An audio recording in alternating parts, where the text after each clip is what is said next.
Bismillahirrahmanirrahim. Assalamualaikum warahmatullahi wabarakatuh. Kegiatan acara diseminasi disiplin positif program calon guru penggerak Angkatan 6 Kabupaten Pindrang. Acara pertama, pembukaan.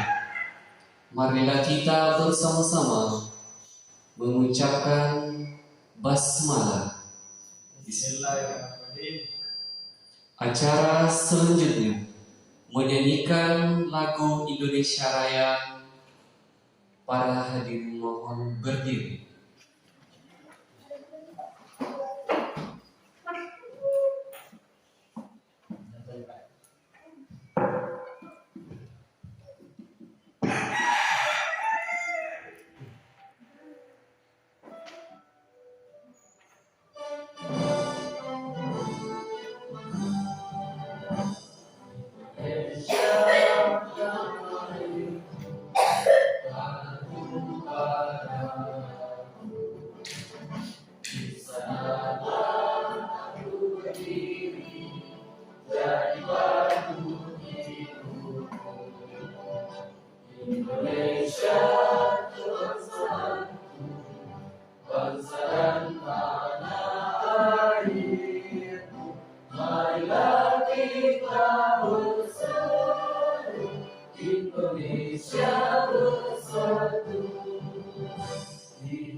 Hadirin duduk kembali.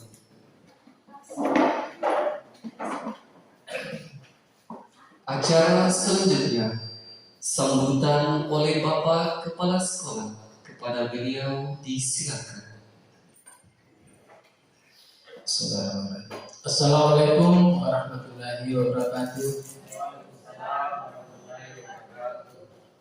Alhamdulillahirabbil alamin. Wassalatu wassalamu ala asyrafil anbiya'i wal mursalin sayyidina Muhammad wa ala alihi wa sahbihi ajma'in. Pertama-tama puji syukur kita panjatkan kehadirat Allah Subhanahu wa taala karena kita masih bisa diberi kesempatan berkumpul pada hari ini untuk mengikuti suatu kegiatan yang akan dilaksanakan oleh calon guru penggerak dan nantinya kita akan lanjutkan dengan rapat untuk persiapan ujian akhir semester. Saya mengajak untuk kita bersyukur bersama. Alhamdulillah kita masih sehat-sehat dimanapun kondisi saat ini. Ya, cuaca kurang bersahabat memasuki musim hujan dan alhamdulillah di daerah kita masih aman dibanding dengan kabupaten tetangga kita termasuk Pare Batu.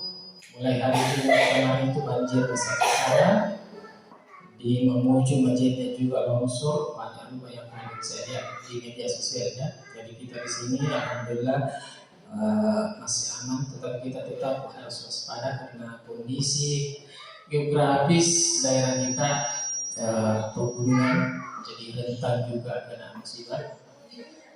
Ya alhamdulillah. Jadi pada kesempatan ini kegiatan acara diseminasi disiplin positif program calon penggerak, saya juga tentu bertanya-tanya apa materinya.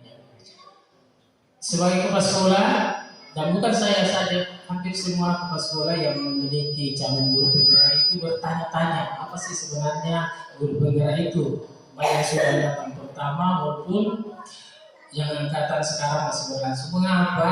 Mungkin ya kegiatannya di sekolah mungkin belum nampak, ya, sehingga kita bertanya apa sih sebenarnya itu kelebihannya guru pemula apa, guru cabang guru penggerak atau guru penggerak itu. Jadi mungkin belum ada dampaknya sehingga kepala sekolah banyak bertanya, lebih banyak gurunya bergerak di luar, ya, dibanding dengan sentuhannya di sekolah. Walaupun mungkin ya secara pribadi mungkin sudah melaksanakan seorang guru mata pelajaran, mungkin sudah, tetapi imbasnya kepada teman maupun sekolah belum kelihatan. Karena itu pada kesempatan ini tentu saya sangat berharap, saya berbangga mendorong semua teman-teman untuk aktif dalam setiap kegiatan yang diadakan oleh baik pemerintah maupun swasta, ya. Karena ini banyak pelatihan gratis online dilaksanakan untuk menambah wawasan kita, karena kedepannya itu ya media pembelajaran atau kegiatan mengajar itu sangat-sangat melompat jauh, ya, tidak konvensional lagi.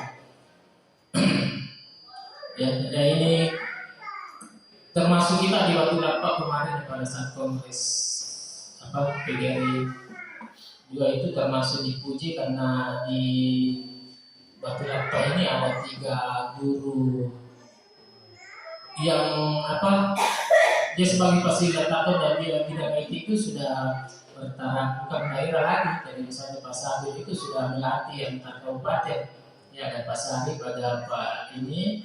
Nah, kita mudah-mudahan ada teman juga di sini, karena di sini potensinya semuanya hampir tidak ada yang tidak bisa laptop, ya.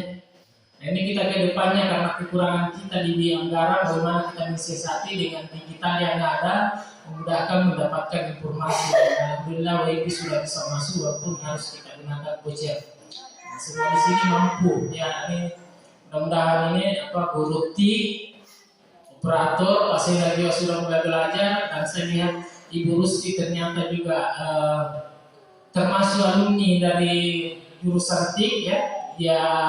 Dia D3 komputer, ya, berarti ada ini kita ingin ada ke depannya kelebihan kita, keunggulan kita harus unggul di bidang IT, ya, dan fasilitas kita untuk mendukung untuk itu. Dan untuk itu mari kita bersama-sama mendengarkan paparan materi yang disampaikan oleh teman kita, calon guru penggerak angkatan 6 Kabupaten Pindrang. Apa sih sebenarnya secara umumnya saja kalau mungkin apa itu guru penggerak dan apa yang bisa diimbaskan kepada Bapak Muhammad Nur Tanda Sunda, kami persilakan dengan hormat.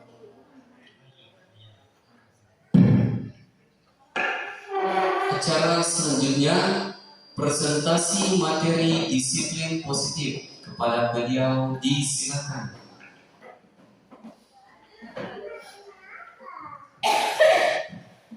Bismillahirrahmanirrahim.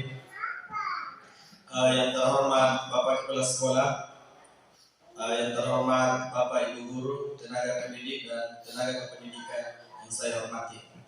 Alhamdulillah, hari ini saya diberi kesempatan yang notabene seharusnya 2 minggu yang lalu saya harus laksanakan, tapi karena ada beberapa faktor jadi hanya baru bisa terlaksana hari ini.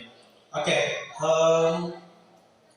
mungkin Bapak Ibu bertanya-tanya, apa sih yang kami lakukan di guru penggerak sehingga bisa sampai memakan waktu 6 bulan, 6 bulan atau hampir 7 bulan lamanya.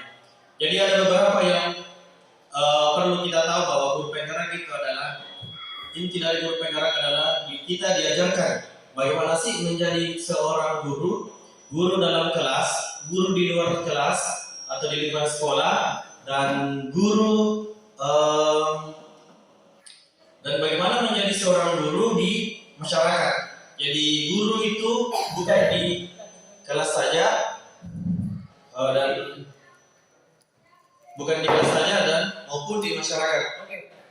Yang pertama kita harus tahu, adapun tema yang saya membawakan hari ini adalah mewujudkan budaya positif dalam lingkungan sekolah. Nah ini, jadi temanya ini adalah budaya positif itu harus bisa terlaksana di dalam lingkungan sekolah, bukan di kelas sekarang, bukan di ruang kelas saja, tapi harus di lingkungan sekolah. Pertanyaannya, budaya positif Oke. Jadi budaya positif itu akan bisa terlaksana apabila Bapak Ibu dan semua stakeholder yang ada di sekolah itu harus berkolaborasi untuk bisa mewujudkan. Yang pertama itu kita harus mampu disiplin positif, yang kedua itu kita harus mampu membuat yang namanya keyakinan keras, dan terus ketiga adalah kita harus mampu tahu apa sih kebutuhan siswa itu, sehingga siswa itu di kelas itu ada yang ribut, ada yang tidak mendengarkan pelajaran itu karena kebutuhan dasarnya yang tidak terpenuhi. Terus yang keempat adalah kita harus berada pada posisi kontrol. Seharusnya kalau kita menghadapi siswa itu posisi kontrol apa sih yang kita gunakan?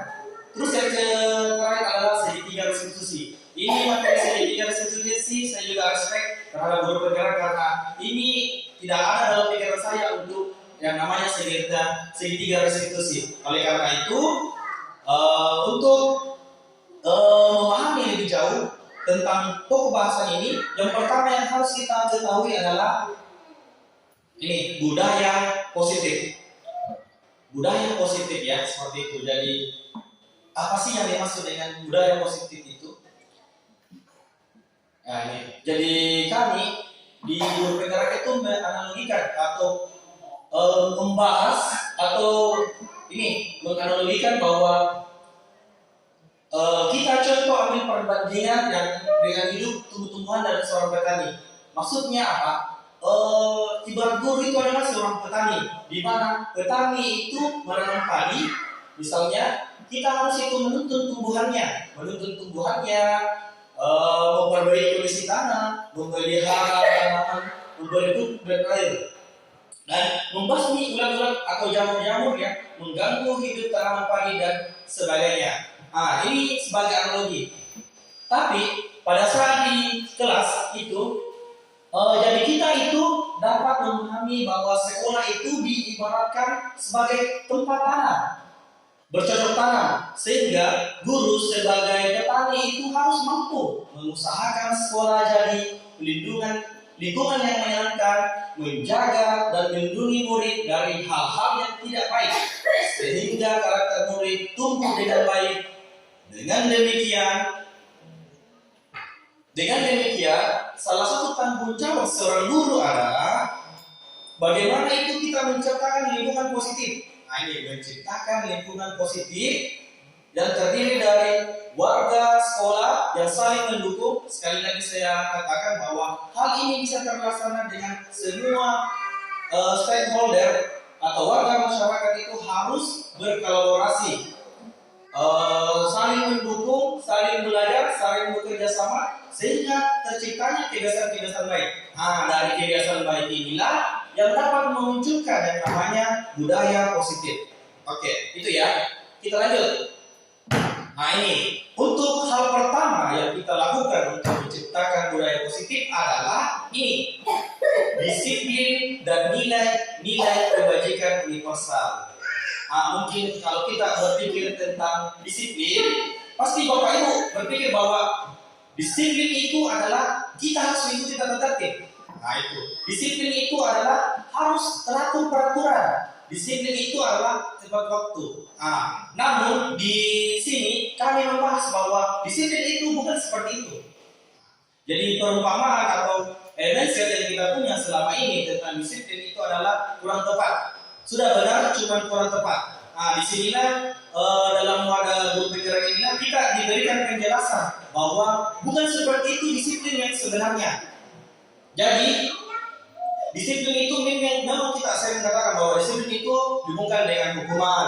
Pada hal itu sangat berbeda, karena belajar dengan disiplin positif tidak harus memberi hukuman. Justru itu adalah salah satu alternatif terakhir kita yang perlu kita gunakan atau jangan kita gunakan sama sekali. Oke, selanjutnya adalah ini pengertian disiplin menurut para ahli. Menurut Ki Hajar Dewantara, disiplin adalah kemerdekaan. Ini kata disiplin itu adalah kemerdekaan. Maksudnya apa? Disitulah ada disiplin kuat. Dari merdekanya siswa, disitulah ada namanya disiplin yang kuat. Disiplin itu lebih ke diri sendiri, sehingga itu kita mewajibkan kita dengan sekeras-kerasnya untuk mendisiplinkan diri dulu, baru bisa mendisiplinkan siswa. Selanjutnya, disiplin apa sih? Ini saya belakangan menurut saya setelah saya dapatkan di guru penggerak, disiplin diri itu adalah level tertinggi dari disiplin diri adalah bagaimana seorang siswa mampu mentaati peraturan, menjalankan keyakinan kelas itu tanpa ada paksaan, tanpa ada tekanan, atau apalagi tanpa dengan kekerasan. Jadi anak-anak itu bagaimana kita seorang guru harus mampu mengajak anak-anak untuk bisa mendisiplinkan diri karena kesadarannya sendiri dan kesadarannya dan kecintaannya. Jadi seperti itu. Jadi kita harus memberi kesempatan kepada anak-anak untuk bisa mengapresiasi diri. Itu yang namanya disiplin. Terus selanjutnya adalah ini. Jadi disiplin adalah saya bilang tadi kata disiplin itu adalah tujuan dari disiplin adalah untuk mencapai yang namanya nilai-nilai kebajikan universal. Jadi tujuan kita adalah menciptakan anak-anak yang memiliki disiplin diri sehingga mereka bisa berperilaku dengan mengacu pada nilai-nilai kebajikan universal dan memiliki motivasi intrinsik bukan ekstrinsik. Selanjutnya ya, adapun nilai-nilai kebajikan yang saya simpulkan yang pertama adalah ada beberapa di sini. Jadi nilai-nilai kebajikan adalah intinya adalah semua hal-hal positif yang dimiliki manusia yang merupakan tujuan yang mulia untuk dicapai setiap individu. Itulah yang dimaksud dengan nilai kebajikan. Nah ini untuk motivasi saya bisa katakan bahwa motivasi itu ada dua ya. Ada yang namanya motivasi intrinsik dan ada yang namanya motivasi ekstrinsik. Motivasi intrinsik itu ada 3 lagi. Motivasi intrinsik adalah motivasi yang muncul dari dalam diri siswa. Yang pertama, mungkin Bapak Ibu sering melihat bahwa pertama adalah untuk menghindari ketidaknyamanan atau hukuman. Contohnya seperti apa? Anak-anak biasanya itu akan hadir pada waktu di sekolah karena takut dihukum. Karena dia tidak merasa nyaman kepada teman-temannya kalau dia terlambat. Itu adalah motivasi yang paling rendah yang dimiliki oleh siswa. Nah, terus selanjutnya, adapun motivasi level sedang, dan itu adalah untuk mendapatkan imbalan atau penghargaan orang lain. Biasanya kita lihat di kelas itu anak-anak ini dia ingin melakukan sesuatu karena untuk mendapat perhatian dari gurunya atau mendapat perhatian dari teman-temannya, ingin mendapat pujian.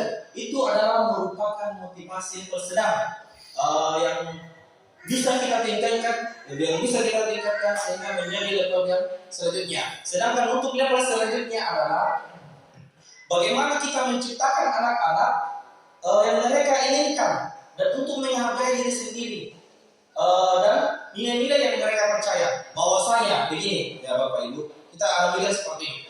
Anak-anak itu harus mengikuti peraturan, misalnya mengikuti upacara bendera karena dengan mindset bahwasanya itu adalah untuk kebaikannya. Itu adalah yang terbaik bagi dirinya. Jadi tugas kita seorang guru adalah bagaimana kita bisa memberikan pemahaman kepada anak-anak bahwa hal yang dilakukan adalah benar dan hal yang dilakukan adalah untuk yang terbaik bagi dia. Terus selanjutnya adalah kita masuk di hukuman dan konsekuensi. Nah ini Bapak Ibu perlu paham dulu hukuman dan konsekuensi. Di sini saya akan meminta pendapat Bapak Ibu tentang yang namanya hukuman dan konsekuensi, karena seringkali Bapak Ibu pasti tidak bisa membedakan apa sih yang namanya hukuman dan konsekuensi. Jujur saja, waktu saya membaca materi ini, saya juga seringkali salah membedakan yang namanya hukuman dan konsekuensi. Jadi Bapak Ibu, saya meminta pendapat dulu. Kira-kira apabila ada anak-anak disuruh mencatat 100 kali di dalam buku, mencatat 100 kali di dalam buku kalimat, saya tidak terlambat lagi. Nah ini saya tidak terlambat lagi karena terlambat di sekolah. Kan biasa kita suruh ya. Kira-kira Bapak Ibu, apakah itu hukuman atau konsekuensi? Kira-kira bagaimana? Hukuman? Ya. Hukuman. Jawabannya adalah konsekuensi. Itu. Terus yang kedua, lari mengelilingi lapangan basket 2 kali karena terlambat ke sekolah. Ini termasuk hukuman atau konsekuensi? Ya, benar ya. Ini termasuk hukuman. Terus yang ketiga, membersihkan coretan yang dibuat di meja dan ditulis. Itu konsekuensi ya? Ya, itu konsekuensi ya. Terus yang keempat, murid diminta push up sebanyak 15 kali karena tidak menggunakan masker ke sekolah. Hukuman. Ya, jadi hukuman ya. Ya benar ya, hukuman. Terus yang kelima, mengganti kertas tugas teman yang telah dicoret-coret. Konsekuensi. Ya, oke. Sudah benar. Terus yang keenam, berjemur di lapangan basket pukul jam 12 siang karena mengobrol kepada temannya saat belajar. Hukuman. Lanjut. 7. Murid diminta bertelanjang kaki atau nyeker sepanjang hari karena tidak menggunakan sepatu warna hitam sesuai peraturan sekolah. Hukuman atau konsekuensi? Ya, jawabannya adalah ya konsekuensi ya. Jawabannya adalah konsekuensi. Terus 8. Berdiri di depan kelas sambil mengangkat kaki satu karena tidak bisa menjawab pertanyaan. Hukuman atau konsekuensi? Ya, hukuman ya. Jadi teman-teman sini sampai paham ya. Terus 9. Membersihkan tumpahan air di meja tulis karena tersenggol pada saat belajar. Konsekuensi. Oh ya, betul. Nomor 10. Terakhir, kehilangan 10 menit jam istirahat untuk mengerjakan tugas karena terlambat datang dan tinggal pelajaran selama 10 menit. Konsekuensi. Jadi Bapak Ibu sampai sini mungkin ada gambaran apa sih perbedaan yang namanya konsekuensi dan hukuman. Ya, Bu, silakan. Menurut saya kalau hukuman itu selalu berbisik. Iya. Kita Ibu, ya betul. Fisik, dia mengarah ke fisiknya. Iya. Oke, jadi pendapat Ibu bahwasanya hukuman itu apabila dia dibisik. Itu sudah benar. Benar itu cuma di sini nanti akan dibedakan antara hukuman dan konsekuensi. Jadi hukuman itu sesuatu yang menyakitkan harus terjadi. Itu. Jadi hukuman itu memberikan menyakiti hati atau fisiknya siswa. Sedangkan konsekuensi adalah sesuatu yang harus terjadi. Itu perbedaannya ya. Terus yang kedua, tidak nyaman untuk murid jangka waktu panjang karena ini bisa memberikan sakit hati yang membekas dalam diri sehingga siswa itu merasa tidak nyaman sepanjang waktu. Untuk konsekuensi, tidak nyaman untuk murid dalam jangka waktu yang pendek. Itu. Terus yang ketiga, untuk hukuman, murid akan tersakiti. Jadi ini adalah sifatnya menyakiti. Sedangkan untuk konsekuensi, murid dibuat tidak nyaman. Jadi beda ya antara tersakiti dengan yang tidak nyaman. Terus hukuman itu identik dengan kata kamu harus ini, kamu harus itu, kamu harus tepat waktu. Itu kalau hukuman. Sedangkan konsekuensi adalah ada peraturannya. Mampukah kamu melakukannya? Jadi konsekuensi itu lebih kata-kata mengajak dibandingkan dengan menghukum. Terus selanjutnya, murid akan membenci peraturan karena dia beranggapan bahwa gara-gara peraturan itu saya sering dihukum. Seperti itu. Itu adalah dampaknya. Sedangkan di konsekuensi, dia akan mengikuti peraturan karena itu dia merasa tidak nyaman. Jadi dia akan mengikuti peraturan. Terus yang selanjutnya adalah kata-katanya seperti ini. Awas kalau kau lakukan sekali lagi, awas kamu. Ini seperti kata-kata mengancam. Mungkin Bapak Ibu biasa gunakan. Saya pun juga biasa menggunakannya. Terus kalau konsekuensi adalah lakukan apa yang saya katakan. Jadi ini lebih mengajak. Terus yang ketiga, dampaknya juga murid itu belajar menyembunyikan kesalahan karena takut dihukum. Sedangkan konsekuensi, murid itu belajar taat pada peraturan. Jadi seperti itu. Tapi setelah saya simpulkan, menurut yang saya amati selama ini, kalau hukuman dan konsekuensi itu perbedaannya itu, kalau hukuman dia tidak selaras dengan apa yang dilakukan. Misalnya dia terlambat ke sekolah, tetapi konsekuensi hukuman yang akibatnya dia membersihkan WC, berarti itu tidak selaras. Jadi itu namanya hukuman. Tapi apabila dia tidak mengerjakan PR, baru dia disuruh untuk tinggal di kelas selama 10 menit untuk mengerjakan, itu adalah namanya konsekuensi. Jadi hukuman dan konsekuensi itu terdapat pada hubungan relasinya. Harus ada hubungan yang relasi antara yang dilakukan dan apa yang akibatnya. Jadi itu adalah perbedaan. Perbedaan dasarnya seperti itu. Jadi Bapak Ibu sudah paham ya? Kita lanjut ya. Ini mungkin Bapak Ibu bisa melihat kiri dan kanan. Ini adalah sesuatu yang saya buat dalam sama teman-teman siswa saya, di mana saya membuat yang namanya keyakinan kelas.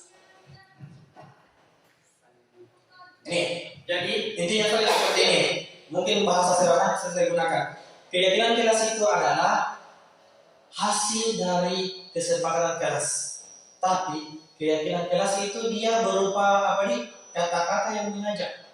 Kata-kata yang mengajak, kata-kata yang bernilai positif, yang memiliki nilai-nilai kebajikan. Bapak Ibu bisa lihat, bisa mikirin. Di situ saya sudah buat keyakinan kelas. Itu adalah hal yang harus diyakini siswa-siswa kita supaya dia bisa terciptanya budaya positif. Apa sih perbedaan keyakinan kelas dengan peraturan kelas? Mungkin Bapak Ibu bisa lihat.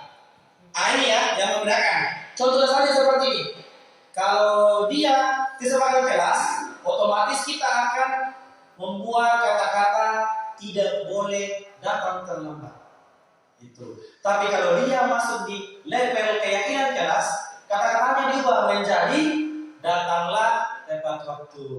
Walaupun artinya sama, tapi bahasanya berbeda. Itu.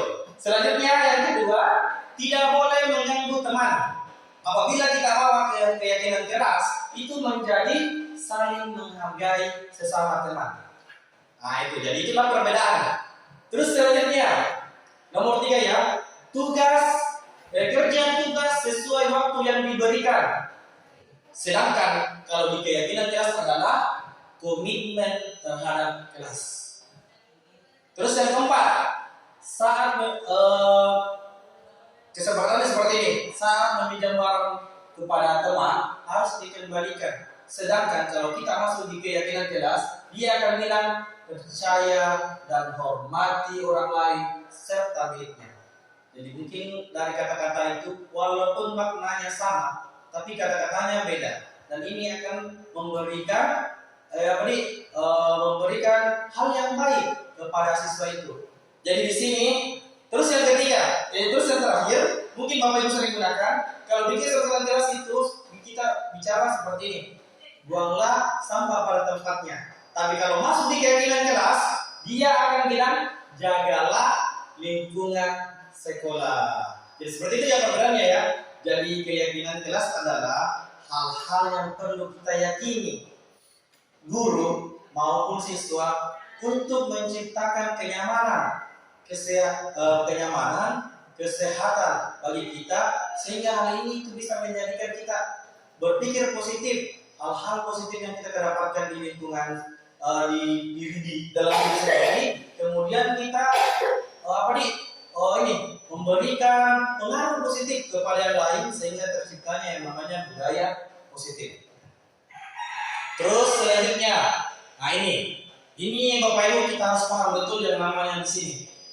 Ini ya, penting ini Bapak Ibu. Modal kita untuk mengajar di kelas, kita harus perlu yang namanya paham dulu apa sih yang dimaksud dengan 5 kebutuhan dasar. Kalau Bapak Ibu bertanya, kenapa sih anak-anak sering melakukan kesalahan? Kenapa sih anak-anak tidak pernah mendengar? Kenapa sih anak-anak tidak mau mengikuti peraturan? Jawabannya ada di sini. 5 kebutuhan dasar manusia. Yang pertama adalah kebutuhan bertahan hidup. Ini bisa kita analogikan sebagai kebutuhan yang bersifat fisiologis, di mana untuk bertahan hidup itu misalnya kesehatan, rumah, dan makanan. Nah, ini. Terus yang kedua, kasih sayang dan rasa diterima. Ini adalah kebutuhan yang diinginkan siswa kita supaya kita itu dia merasa disayangi dan diterima. Ini adalah untuk meliputi kebutuhan hubungan dan koneksi sosial, kebutuhan untuk memberi dan menerima kasih sayang diri, kebutuhan untuk menjadi bagian dari suatu kelompok. Jadi biasanya ada anak-anak itu terpisah dari kelompoknya, itu dia akan kurang kasih sayang. Kurangnya kasih sayang dari orang tua juga itu bisa mengakibatkan anak-anak di kelas melakukan hal negatif karena kurangnya kasih sayang. Terus yang ketiga adalah kebebasan. Nah, ini saya yakin di sekolah ini sudah banyak anak-anak itu termasuk bebas sih. Bebas itu maksudnya apa? Kebutuhan untuk bebas, untuk kebutuhan mandiri, otonomi, atau memiliki pilihan dan mampu mengendalikan arah hidup seseorang. Maksudnya apa? Ini anak-anak itu harus diberikan kebebasan untuk memilih hal-hal yang mereka ingin pelajari. Jangan batasi. Contohnya, si A mau belajar IPS tapi menggunakan YouTube. Nah, itu kita harus memfasilitasi anak itu untuk bisa ke situ, karena apabila tidak, anak-anak itu akan ribut di kelas. Nah, itu jadi biasanya anak-anak ribut di kelas itu karena kurang kebebasan. Mungkin harus menuruti keinginan, kemauan bapak ibu bilang, kamu harus 1+1 harus kerja ini, kamu harus kerja itu, kamu harus kerja ini. Nah, itu akan menyebabkan anak-anak meronta-ronta karena kurangnya kebebasan di dalam kelas. Terus selanjutnya, kesenangan. Nah, ini untuk kesenangan ini jelas ya, banyak siswa yang selalu ribut. Contohnya itu Arif di kelas itu selalu ribut karena dia kurang senang. Dia mengganggu temannya untuk menciptakan kesenangan sendiri. Dia mencoret-coret bangku, dia selalu berbicara karena itu membuatnya senang. Bapak Ibu bisa lihat, mungkin Bapak Ibu bisa lihat Tika. Ya, Tika itu sebenarnya siswa terbaik, cuman dia kurang kasih sayang. Makanya dia tidak mendengar. Jadi kita seorang guru, kita harus paham bahwa anak ini kurang kasih sayang. Makanya dia itu acuh tak acuh, tidak mau mendengar. Jadi tugas kita sebagai guru adalah memberikan rasa kasih sayang kepada dia. Contoh juga, saya dengar ceritanya Pak Muiz, menarik sekali bagi saya. Ada siswa yang namanya Akbar. Ya, Akbar. Itu juga kurang kasih sayang, butuh perhatian. Nah, itu. Orang seperti itu kasih perhatian, ikuti maunya.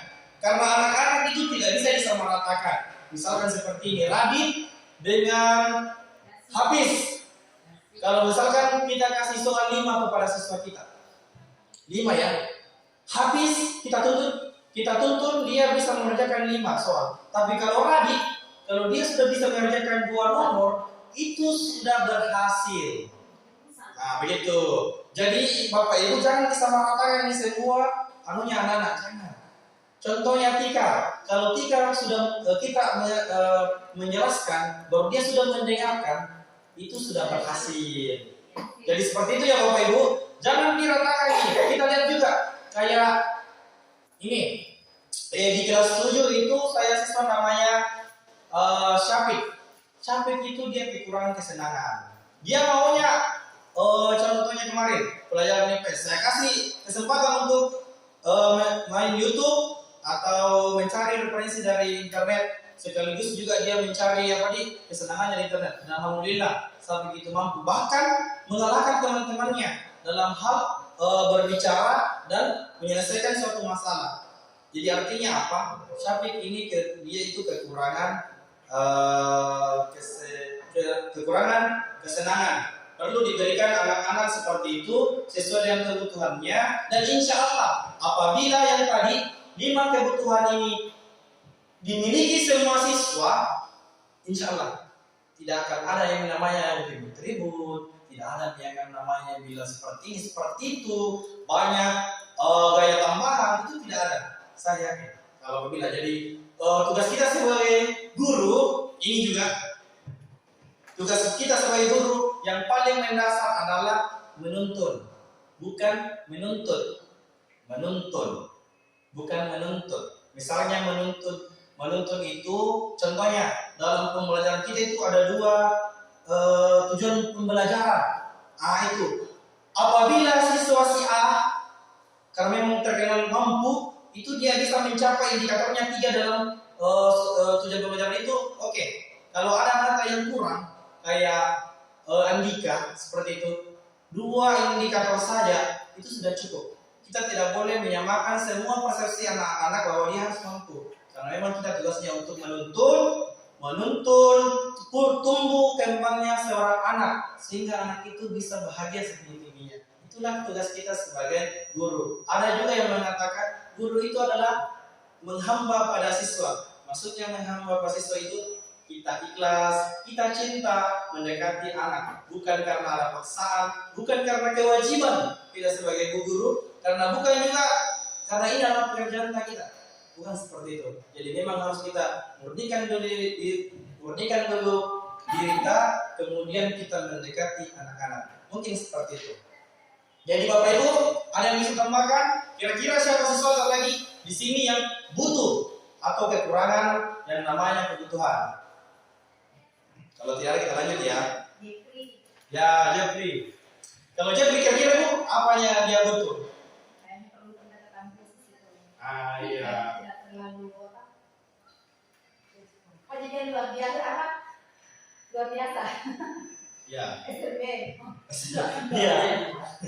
Kalau menurut Pak Mus bagaimana kira-kira Jeffrey, Pak? Berkebutuhan khusus. Iya sih. Iya. Hampir dulu ya.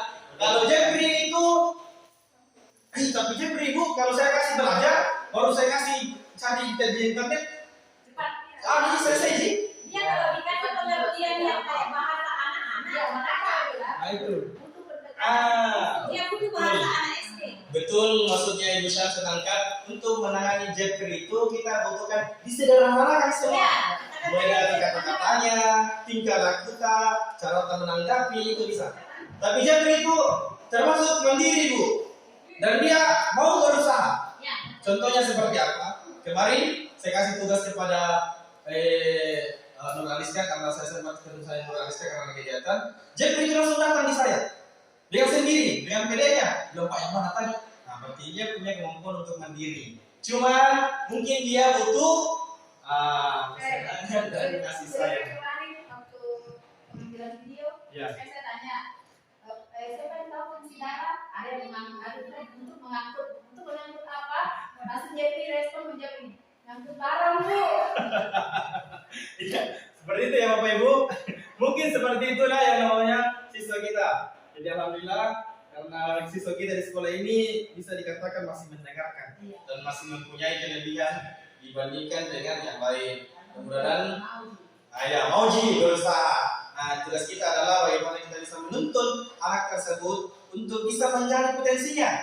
Nah, untuk menggali potensinya supaya bisa menemukan apa yang mereka inginkan dan apa yang mereka perbuat ke depannya. Itulah kebutuhan dasar. Mungkin lanjut Pak. Terakhir adalah ini. Wah, ini perlu kita juga pahami yang namanya 5 posisi kontrol diri. Ya, jujur saja, saya waktu mengajar posisi kontrol yang saya gunakan adalah nomor 1 dan nomor 2. Ya, nomor 1 dan nomor 2. Sedangkan kita nantinya guru itu bukan dituntuti harus bisa menjadi manajer Bapak Ibu ya. Iya. Oke, yang pertama saya jelaskan sebagai penghubung. Contohnya itu ada suara tinggi, melotot, dan menunjuk-nunjuk menghakimi. Contohnya, pasti kau lagi. Nah, seperti itu ya. Katanya saya, kau pasti kau lagi. Selalunya kau. Pasti begitu kata-katanya. Kalau sih selalu, pasti kau. Kau lagi. Nah itu. Terus yang kedua, pembuat merasa bersalah. Ini adalah yang paling levelnya paling rendah. Karena ini berbahaya, sangat berbahaya. Pembuat merasa bersalah. Dasar saya, contohnya seperti ini ya. Tidak akan kasihan sama ibumu kalau begitu. Kasih kecewa itu dulu. Pasti kasih kecewa itu orang tua kalau begitu bicarakan. Pasti begitu ya. Itu namanya pembuat merasa bersalah. Dan ini merupakan level terendah. Level terendah. Saya juga heran. Kemarin saya berpikir bahwa itulah yang paling tepat. Ternyata tidak, Bede. Bukan seperti itu. Bukan begitu caranya membuat merasa bersalah. Pasti kau lagi seperti itu. Mau kasih anu lagi gurumu, mau kasih kecewa lagi gurumu, itu adalah membuat merasa bersalah. Terus level selanjutnya adalah sebagai teman. Untuk sebagai teman ini, biasa kita lihat guru yang terlalu dekat dengan siswanya. Seperti itu. Contohnya, dia itu suaranya ramah, akrab, suka bercanda, bahasa tubuh merapat pada murid, mata dan selalu senyum dan selalu ketawa. Kayak saya biasa menghadapi siswa seperti ini. Siswa itu apa nih? Kalau kita gunakan seperti kontrol seperti ini, siswa itu apa nih? Kayak di siswa tak? Gitu. Siswa itu kayak sih bilang, ternyata baik guruku. Jadi tidak akan memberikan efek jerah kepada siswa kalau kita menggunakan sebagai orang. Terus yang keempat, sebagai pemantau.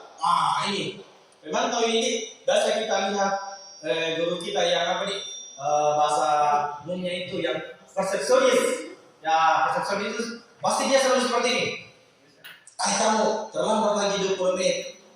Seperti itu. Pokoknya dia akan menggunakan sebuah data kayak hal yang kita lakukan. Contohnya kita masuk belajar 15 menit. Ada siswa terlambat masuk. Langsung ditanya, kamu terlambat 15 menit dengan bahasa tubuh yang formal. Ini yang apa nih? Idealis. Itu bagus, cuman masih kurang. Yang paling tepat adalah sebagai manajer. Manajer ini itu posisi manajer itu ada dua ya. Maksudnya dalam itu ada dua. Dia dalam satu waktu itu dia bisa menjadi teman, dan dalam satu waktu itu dia bisa menjadi pemantau. Jadi manajer itu adalah gabungan dari posisi teman dan pemantau. Sebelum sampai kita menunggu sininya, jadi saya mau Bapak Ibu dulu relax. Kita akan menggunakan teknik, salah satu teknik yang diajarkan di guru penggarap itu adalah teknik stop. Ya, teknik stop. Jadi silakan Bapak Ibu dulu, silakan Bapak Ibu duduk dulu di tempatnya dengan yang baik, regangkan semua badan, baru teknik stop. Teknik stop itu ada 4 tahapan. Yang pertama berhenti. S itu berhenti. Berhenti maksudnya semua aktivitas yang kita laksanakan berhenti. Ya, kemudian teknik yang kedua, silakan Bapak Ibu menghirup udara sedalam-dalamnya. Tahan, hembuskan. Silakan tahan. Bisa diulang lagi. Hirup, hembuskan. Terakhir ya, kita hirup, hembuskan. Oke, kemudian masuk ke dalam diri. Tutup matanya. Silakan Bapak Ibu tutup matanya. Masuk ke dalam diri sendiri. Kira-kira bagaimana perasaannya hari ini? Apakah senang, sedih? Kalau saya itu, perasaan saya hari ini itu lagi tidak enak badan. Lagi tidak enak badan karena mungkin barusan dapat ini, barusan saya kena lagi itu, karena di rumah saya itu sudah semuanya kena terakhir di saya. Tapi alhamdulillah berkat motivasi yang tinggi supaya bisa di sini. Oke. Kalau sudah tenang, lanjut. Oke. Bapak Ibu, saya mau Bapak Ibu kita bersama-sama menebak hal yang di atas. Yang pertama, saya kecewa sekali dengan kamu. Kira-kira posisi kontrol apa ini yang pertama? Yang kayak tadi, karena tadi ada 5. Kira-kira nomor 1 ini posisi kontrol yang mana Bapak Ibu? Yang saya kecewa sekali dengan kamu. Iya, benar ya. Jawabannya adalah pembuat merasa bersalah. Terus yang kedua, kamu selalu saja salah. Kira-kira yang mana jawabannya di sini? Sebagai posisi kontrol yang mana? Ya, sebagai pengontrol, penghukum. Terus yang ketiga, apakah kamu sudah mengerti konsekuensi yang harus dilakukan bila terlambat? Yang keempat. Ya, yang keempat ya, pemantau. Posisi kontrol pemantau. Terus yang keempat, ya sudah kali ini tidak apa-apa, nanti ibu bantu bereskan. Sebagai teman. Terus yang kelima, jika kamu meyakini apakah kamu bersedia memperbaikinya, posisi manajer ya. Oke, untuk posisi manajer ini tidak segampang yang sesuai tadi dalam video. Harus ada langkah-langkah untuk bisa menjadi seorang manajer. Nah, disinilah yang dibahas. Posisi manajer untuk bisa menyelesaikan masalah yang ada di kelas itu harus menggunakan segitiga restitusi. Harus melakukan segitiga restitusi. Apa sih yang dimaksud dengan segitiga restitusi? Yang pertama, yang restitusi adalah proses menciptakan kondisi bagi murid untuk memperbaiki kesalahan mereka. Jadi restitusi itu adalah mengembalikan murid, apakah itu pribadinya, untuk bisa kembali ke jalan yang seharusnya. Itulah segitiga restitusi. Jadi bagaimana kita seorang guru mampu apabila siswa kita tersesat, kita harus mengembalikan ke jalan yang benar. Apakah itu sesuai dengan aturan atau peraturan di kelas, sesuai dengan keyakinan kelas. Itulah gunanya segitiga restitusi. Jadi segitiga restitusi ini kepada siswa yang bermasalah itu kita lakukan segitiga restitusi. Adapun langkah-langkah segitiga restitusi adalah yang pertama, menstabilkan identitas. Ini kita harus bisa menstabilkan identitas. Maksudnya apa? Apabila anak-anak meronta-ronta pada saat kita bertanya, itu kita stabilkan dulu identitasnya. Karena kita tidak bisa berbicara kepada anak itu apabila dia masih dalam posisi yang emosi. Jadi hal yang pertama untuk menangani siswa yang bermasalah adalah kita stabilkan dulu identitasnya. Apapun adapun kata-kata yang kita ungkapkan, yang pertama adalah berbuat salah itu tidak apa-apa. Itu bisa. Jadi itu bisa menstabilkan identitas. Yang kedua, tidak ada manusia yang sempurna. Jadi kita dikasih ancaman kepada siswa itu bahwa membuat kesalahan itu tidak apa-apa. Karena tidak semua orang bisa, semua orang itu tidak ada yang sempurna ya, pasti membuat kesalahan. Terus yang ketiga adalah saya juga pernah melakukan kesalahan seperti ini. Terus langkah yang kedua adalah validasi tindakan yang salah. Maksudnya apa? Kita harus paham betul bahwa setiap tindakan siswa itu mempunyai tujuan dan arti tersendiri. Dan memang kita pada saat itu tidak paham, mungkin kita saat itu tidak mengerti apa pikiran siswa. Jadi yang perlu kita percaya Bapak Ibu pada saat mengajar di kelas adalah kita harus percaya bahwa tidak ada anak yang nakal, tidak ada anak yang bermasalah. Karena apabila dia melakukan hal-hal yang di luar dari kebiasaan yang bernilai negatif, itu pasti dia punya alasan. Dia punya alasan untuk melakukan hal tersebut. Jadi oleh karena itu kita sebagai guru atau pendidik itu harus tahu.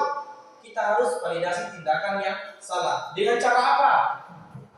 Dengan cara yang pertama, kamu pasti punya alasan mengapa melakukan itu. Itulah adalah kata-katanya atau literasi yang digunakan. Terus yang kedua, kamu patut bangga pada dirimu sendiri karena kamu telah melindungi sesuatu yang penting buatmu. Nah ini. Terus yang selanjutnya adalah padahal kamu bisa melakukan hal yang lebih buruk dari ini.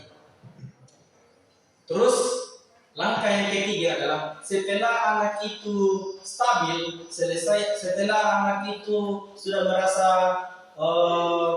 sudah tahu bahwa apa sih kesalahannya. Terus langkah terakhir adalah menayakan keyakinan. Menayakan keyakinan di sini adalah memotivasinya secara internal sehingga anak itu dapat menemukan solusinya, sehingga anak itu tahu masalahnya dan solusi apa yang kira-kira cocok untuk bisa menyelesaikan masalahnya. Jadi itu adalah menanyakan keyakinan. Jadi kita tanyakan apa sih hal mereka yang percaya dan apa yang baik dan apa yang buruk. Kemudian itu kita arahkan anak itu untuk ke arah yang lebih baik. Itu adalah menanyakan keyakinan. Mungkin di sini ada di sini contoh kasus. Contoh kasus ini Bapak Ibu bisa lihat. Kemudian kita kan sama-sama menyelesaikan kasus tersebut. Mudah-mudahan ini. Nah, ini. Di sini lihat ya. Ada studi kasus. Ada studi kasus yang terjadi di kelas kisah, misalkan antara Pak Joko dan Mario dan Andi.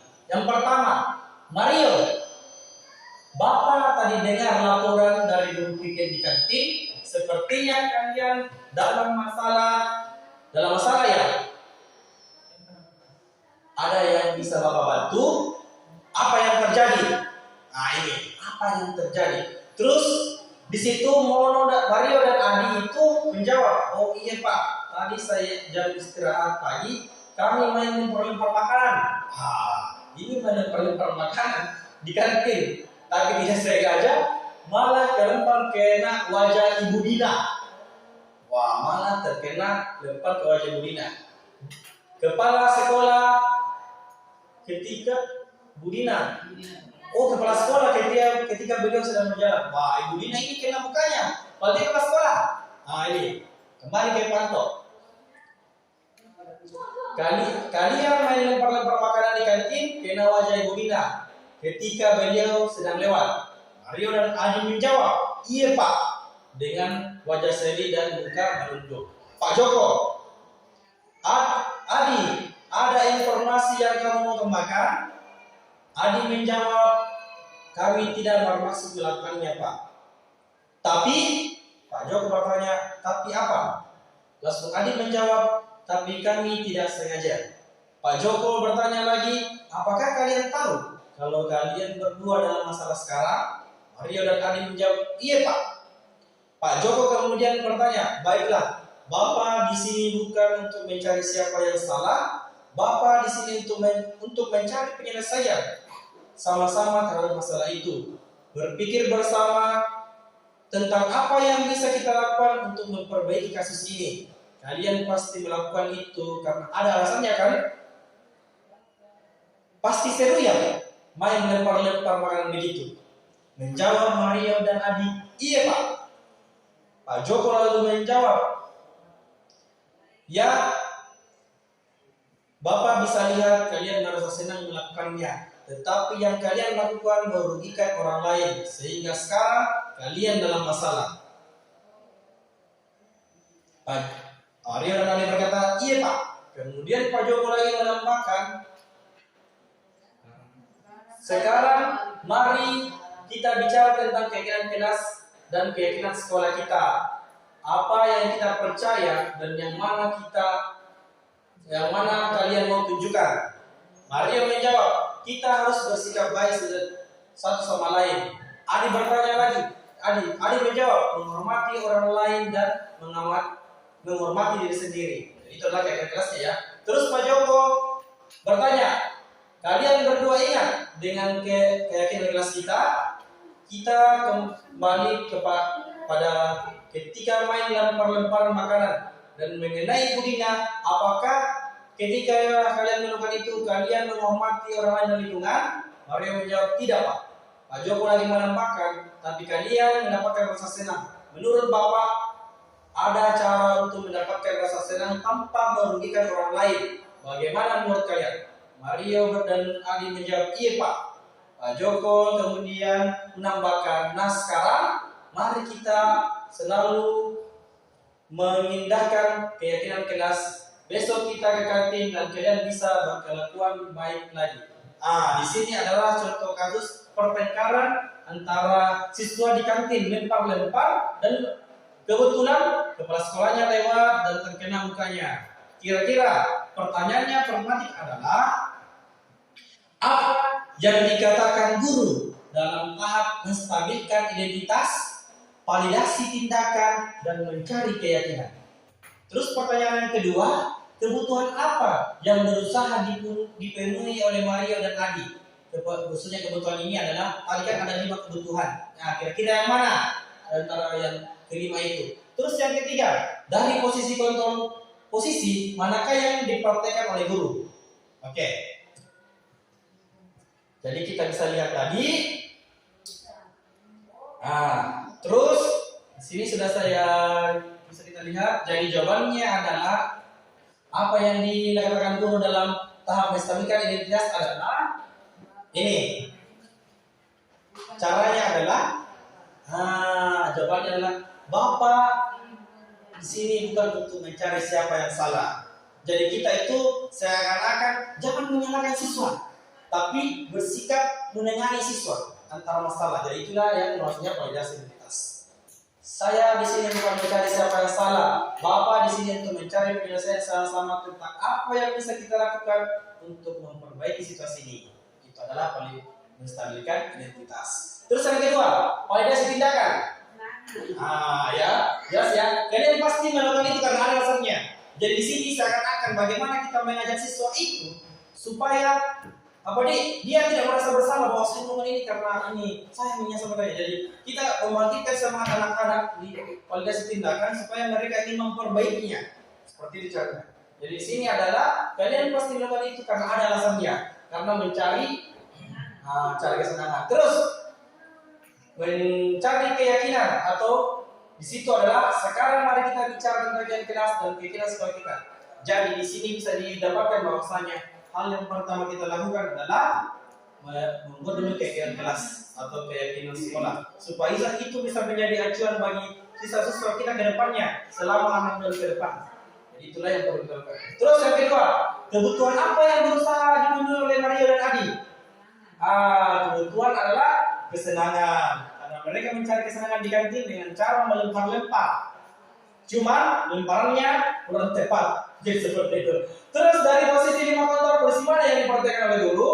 Sudah jelas ya?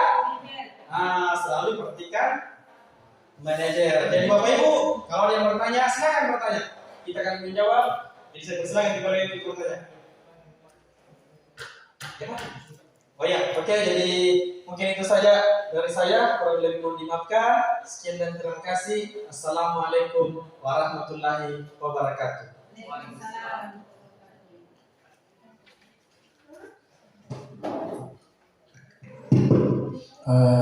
Itulah tadi paparan dari Muhammad Nur dan Rasulullah dalam membawakan materi. Banyak hal yang bisa kita lakukan, banyak hal yang bisa kita ikuti. Tidak usahlah 100%, 75% saja ini kita lakukan. Insyaallah sekolah kita akan berkembang dengan baik. Tidak ada lagi yang terabaikan, tidak ada lagi. Nah, satu hal yang bisa saya tangkap dari apa yang dipaparkan tadi, tentu masalah kedisiplinan ini. Jadi kedisiplinan itu tentu mengarahnya ke aturan. Jadi ada peraturan yang bersifat nasional, ada peraturan bersifat daerah, ada peraturan bersifat di sekolah. Tentu bisa juga dijabarkan lagi aturan per guru, ya. Tentu guru dengan siswa bisa membuat aturan. Yang penting di situ intinya adalah komitmen kita, ya. Jadi komitmen kita dengan aturan yang kita buat bersama siswa. Jadi banyak guru ketika membuat aturan dia melanggar tetapi tidak merasa, ya. Misalnya besok kita ulangan, gurunya tidak datang, tidak ada pemberitahuan apa-apa terhadap siswanya. Nanti minggu depannya baru dikasih siswanya kamu, ya. Nah ini mestinya ada pemberitahuan, maaf nah ini dan seterusnya. Banyak juga terjadi di sekolah saya yang lama dulu. Guru itu memprotes tidak bisa naik kelas, nilainya harus sekian. Mengapa? Dia hanya masuk dari sekian, dia hanya masuk tidak sampai 70%. Saya ibu berapa kali masuk bu? 20 kali. Dia berapa upahnya sekian. Dalam satu semester ibu seharusnya berapa kali masuk? Ya? Dia tidak menghitung bahwa dia pernah juga apa. Bagaimana pada saat dia hadir tidak hadir, siswanya datang. Ya, yang seperti itu. Ya, jadi kita harus seperti itu. Nah ini kalau kita cermati betul seperti itu, jadi ada komitmen kita bersama dengan anak-anak yang kita buat dari tadi aturan ya kita harus membedakan apa itu konsekuensi dan hukuman. Ya, jadi pada saat ini menjelang pembagian rapor, penulisan rapor itu pasti banyak hukuman dan seharusnya konsekuensinya dulu kita lakukan. Sudah ulangan dinilai TMO tidak KKM-nya tidak valid, tidak mencapai KKM, langsung kita kasih hukuman bawa sapu. Ya, jadi seharusnya diperiksa dulu yang mana dia kurang, di bagian apa dia tidak masuk nilainya sehingga nilainya tidak mendongkrak. Ya mestinya dikasih kalau dia disuruh menghafal tidak menghafal, di situ yang dimulai. Jadi kita ambil pintasnya hukuman bahasa sapu. Ya saya ini berulang kali saya sampaikan bahwa dulu di sekolah saya ada siswa yang memang tidak bisa diampuni. Belum ulangan sudah ada Pak, apa aku bawa nanti? Ya. Nah, itu ada seperti itu. Jadi tapi lakukan dulu konsekuensi dari melanggarnya itu hukumannya. Jadi konsekuensi itu artinya dapat menyelesaikan kesalahan yang ada. Ya, jadi sudah tadi kalau misalnya disuruh menghafal ternyata tidak bisa menghafal, ya disuruh membaca, ya hafal Pancasila tidak bisa hafal, ya suruh baca Pancasila, itu konsekuensi saya. Daripada langsung dikasih hukuman bahwa ini, ya tidak ada. Jadi aturan yang dilanggar itu ada penyelesaiannya dengan aturan. Kemudian inti dari apa yang dipaparkan ini, intinya kita bahwa perhatian kita mengajar itu adalah per individu sebenarnya, ya. Walaupun sebenarnya, nah ini di zaman sekarang ini yang mungkin kita tidak pernah mendengar materi atau tidak pernah. Di sekarang yang dipakai lagi orang adalah pembelajaran diferensiasi, ya. Dan itu intinya itu ini sebenarnya sama dengan konteks sekolah. Sebenarnya intinya itu bahwa diperhatikan betul anak-anak dan di sekolah kita sangat memungkinkan untuk itu dilakukan karena jumlah siswa kita hanya 10 orang. Tidak mungkin kita tidak mampu mendeteksi satu-satu itu. Ya. Nah, itulah maksudnya kalau dulu karena sekarang sudah tidak lagi ada analisis soal ya, tidak lagi dulu di dalamnya saya itu ke bawah itu 2010 ke bawah itu kita masih menganalisis soal sehingga anak-anak itu hanya mengulang betul-betul soal yang tidak dipahami, kita terangkan dulu baru dikasih pengulangan. Kalau sekarang mungkin kita pukul rata saja, pokoknya tidak mencapai KKM ulangan. Padahal seharusnya yang tuntas tidak usah lagi dikasih. Ya. Nah ini baru saya minta mohon kepada Bapak Ibu untuk menggoogling apa itu pembelajaran diferensiasi. Ya. Kalau nggak salah ini bahasa Inggris different artinya berbeda, jadi di situ itu yang sekarang dipakai orang apa sebenarnya itu dari apa yang langkah-langkahnya. Jadi barangkali itu mudah-mudahan Pak Tanda sudah bisa komitmen menjalankan ini, teman-teman juga bisa melaksanakan itu sama-sama. Jangan sampai siswa yang dikomitmenkan untuk melakukan aturan kita sendiri tidak mampu. Cuma tadi saya tidak ada di situ. Bagaimana kalau misalnya yang terlambat ke sekolah jam apa itu tidak mendengar-dengar. Ya, tidak ada di situ tadi, gurunya diam kalau nah, itu biasanya ke sekolah kalau ini sudah terlambat juga sendiri, ya ke sekolah diam. Oke, saya kira itu barangkali pengantar dari saya. Mudah-mudahan ini kita komitmen bersama, kita kondisikan dengan kondisi yang ada dan kita harus lebih dari orang lain. Karena kalau kita melihat kekurangan yang ada banyak sekali, tapi kita harus lebih dari orang lain. Saya kira barangkali itu kesimpulan dari saya. Jadi saya sarankan kepada moderator. Acara selanjutnya penutup. Marilah kita bersama-sama menutup acara ini dengan membaca hamdal. Assalamualaikum warahmatullahi wabarakatuh.